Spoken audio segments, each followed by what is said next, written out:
Edgar Cayce's story of the life and times of Jesus is a unique perspective with the potential to expand our understanding of Jesus and the spiritual, religious, and socio-political environment of his life and ministry. On the whole, Cayce's information does not contradict that of the New Testament Gospels. Whereas the Gospels themselves contain apparent paradoxes or contradictions between versions of events, the readings sometimes clarify or endorses certain accounts of the Gospels.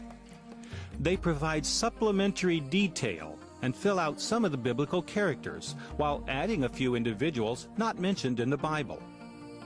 Probably the greatest challenge in appreciating Cayce's approach is at the metaphysical level.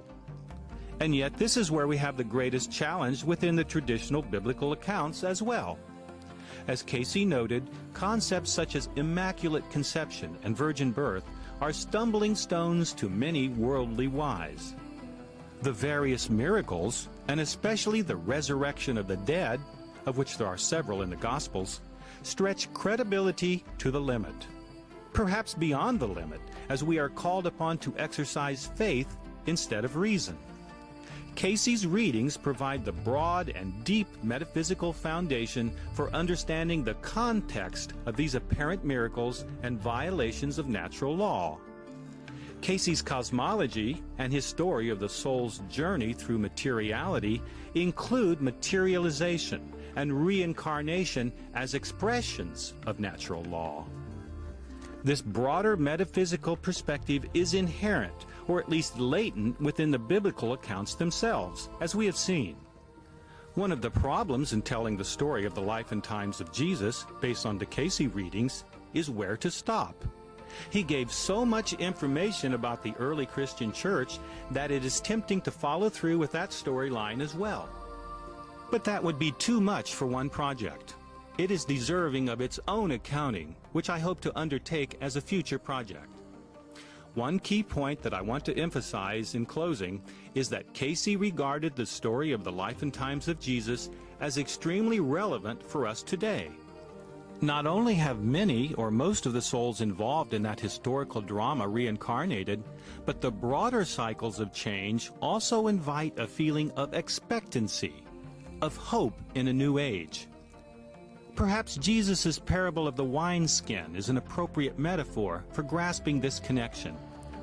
While this parable is typically interpreted to represent the differences in Jesus' new teachings in contrast to the rigid and dried-up doctrine of the Pharisees and Sadducees of that time, it also effectively conveys the message and meaning of the Essene movement in which Cayce embeds the story of Jesus.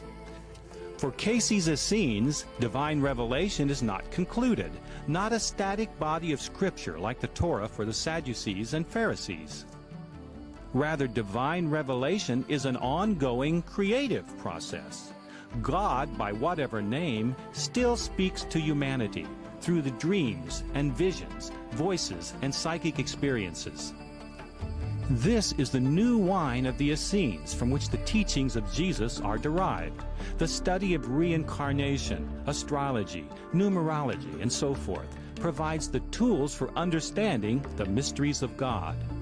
Today we are again at the cusp of a new age, as the movement of the Earth's axis points to a different heavenly constellation with the dawning of the age of Aquarius. Again we find various groups, some still stuck in the past, others experiencing a new age where the creative forces give rise to new expressions of the divine. Do we need a new wineskin for the changes ahead? Is the spirit of the Essenes being rejuvenated, much as it was at the School of Prophets on Mount Carmel? Has the soul group of the Master, of which Edgar Cayce is obviously a part, reincarnated in preparation for his return? If so, will he come in the clouds of glory as he departed? Or will he be reincarnated as a child, born to some special woman? Or perhaps just materialize, as he did as Melchizedek?